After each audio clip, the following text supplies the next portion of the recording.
ಇವತ್ತಿನ recipe flavourful ಆದಂಥ green egg rice ಮಾಡೋದು ಹೇಗೆ ಅಂತ ನೋಡೋಣ. ತುಂಬಾ ರುಚಿಯಾಗಿರುತ್ತೆ, ಹಾಗೆ ಅಷ್ಟೇ ಸುಲಭವಾಗೂ ಮಾಡ್ಕೊಳ್ಬೋದು.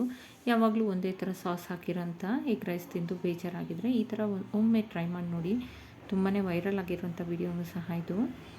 ಮಕ್ಕಳಿಗೂ ಸಹ ತುಂಬ ಇಷ್ಟ ಆಗುತ್ತೆ, ಹಾಗೆ ಹೆಲ್ದಿನೂ ಸಹ.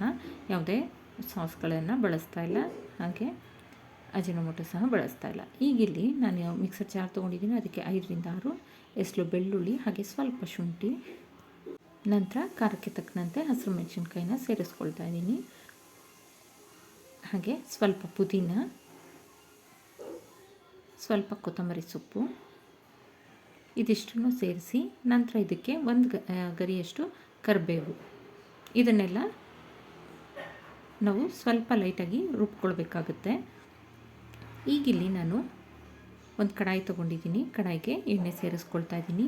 ಈಗ ಇದನ್ನು ರಫಾಗಿ ರುಬ್ಕೊಂಡು ನಂತರ ಇಲ್ಲಿ ಒಂದು ಅರ್ಧ ಈರುಳ್ಳಿನ ಸೇರಿಸಿ ರುಬ್ಬಿ ಇದನ್ನು ನಾನಿಲ್ಲಿ ಎಣ್ಣೆಗೆ ಸೇರಿಸ್ಕೊಳ್ತಾ ಇದ್ದೀನಿ.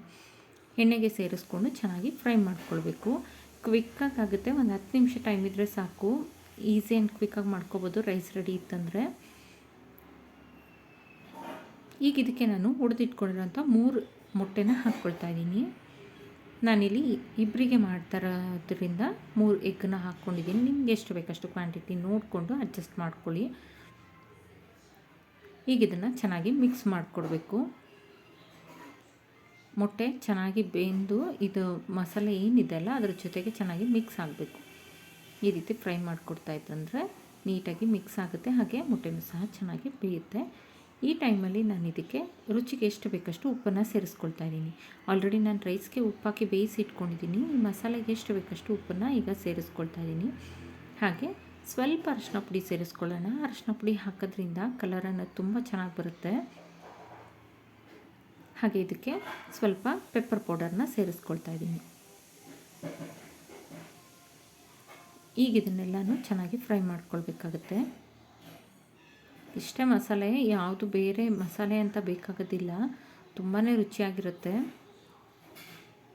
ಹಾಗೆ ಯಾವುದೇ ಸಾಸ್ಗಳು ಬಳಸದೇ ಇರೋದ್ರಿಂದ ಹೆಲ್ದಿಯಾಗಿ ಸಹ ಇರುತ್ತೆ. ನೋಡಿ ಈ ಥರ ಎಲ್ಲನೂ ಮಸಾಲೆ ಚೆನ್ನಾಗಿ ಮಿಕ್ಸ್ ಮಾಡಿಕೊಂಡು ನಂತರ ಇದಕ್ಕೆ ನಾನಿಲ್ಲಿ ರೈಸ್ನ ಸೇರಿಸ್ಕೊಳ್ತಾ ಇದ್ದೀನಿ. ಆಲ್ರೆಡಿ ರೈಸನ್ನ ರೆಡಿ ಮಾಡಿ ಇಟ್ಕೊಂಡಿದ್ದೀನಿ, ತಣ್ಣಗೆ ಸಹ ಆಗಿದೆ ರೈಸು. ನೀವು ಬೇಕಿದ್ದರೆ ಬಾಸ್ಮತಿ ಸಹ ಯೂಸ್ ಮಾಡ್ಬೋದು. ನಾನಿಲ್ಲಿ ನಾರ್ಮಲ್ ಸೋನಾ ಮಸೂರಿ ಯೂಸ್ ಮಾಡ್ತಾಯಿದ್ದೀನಿ. ಬಾಸ್ಮತಿ ಇಷ್ಟಪಡೋರು ಬಾಸ್ಮತಿ ಸಹ ಹಾಕ್ಕೊಳ್ಬೋದು. ಈ ಥರ ರೈಸ್ ಮತ್ತು ಮಸಾಲೆ ಎಲ್ಲ ನೀಟಾಗಿ ಹೊಂದ್ಕೊಳ್ಳೋ ರೀತಿ ಮಿಕ್ಸ್ ಮಾಡಿಕೊಡ್ಬೇಕು. ಚೆನ್ನಾಗಿ ಮಿಕ್ಸ್ ಮಾಡಿಕೊಟ್ಟು ನಂತರ ಇಲ್ಲಿ ಕೊತ್ತಂಬರಿ ಸೊಪ್ಪನ್ನ ಹಾಕ್ಕೊಳ್ಳಿ. ಎಣ್ಣೆ ನಿಮ್ಗೆ ಇಷ್ಟ ಆದಷ್ಟು ಹಾಕ್ಕೊಳ್ಳಿ, ನಿಮ್ಗೆ ಎಷ್ಟು ಬೇಕಷ್ಟು. ನಾನಿಲ್ಲಿ ನಾರ್ಮಲಾಗಿ ತುಂಬಾ ಕಡಿಮೆನೇ ಎಣ್ಣೆ ಬಳಸೋದು ನನ್ನ ಅಡುಗೆಗಳಲ್ಲಿ. ನೀವು ಬೇಕಿದ್ದರೆ ಎಣ್ಣೆ ನಿಮ್ಗೆ ಎಷ್ಟು ಬೇಕಾಗುತ್ತಷ್ಟು ಹಾಕ್ಕೊಳ್ಳಿ. ಈಗ ಇದನ್ನು ಚೆನ್ನಾಗಿ ಮಿಕ್ಸ್ ಮಾಡಿಕೊಟ್ರೆ ಆಯಿತು. Green masala egg rice ready ಆಗಿದೆ. ಇದಕ್ಕೆ ಯಾವುದೇ ಸೈಡ್ ಡಿಶ್ ಅಂತ ಸಾಸ್ಗಳಾಗಲಿ ಯಾವುದೂ ಬೇಕಾಗೋದಿಲ್ಲ. ಕೆಚಪ್ ಆಗಲಿ ಸಾಸ್ ಆಗಲಿ ಏನೂ ಬೇಕಾಗೋದಿಲ್ಲ. ಹೀಗೇ ಬಿಸಿ ಬಿಸಿಯಾಗಿ ಸರ್ವ್ ಮಾಡಿದ್ರಂತೂ ತುಂಬಾ ರುಚಿಯಾಗಿರುತ್ತೆ. ಒಮ್ಮೆ ಈ ಥರ ಟ್ರೈ ಮಾಡಿ ನೋಡಿ. ನಿಮಗೆ ಇಷ್ಟ ಆದಲ್ಲಿ ವಿಡಿಯೋಗೆ ಒಂದು ಕಮೆಂಟ್ ಮಾಡಿ ತಿಳಿಸಿ, ಲೈಕ್ ಮಾಡಿ, ಶೇರ್ ಮಾಡಿ ಫ್ರೆಂಡ್ಸ್ ಜೊತೆಗೆ. Thank you for watching. Follow for more videos.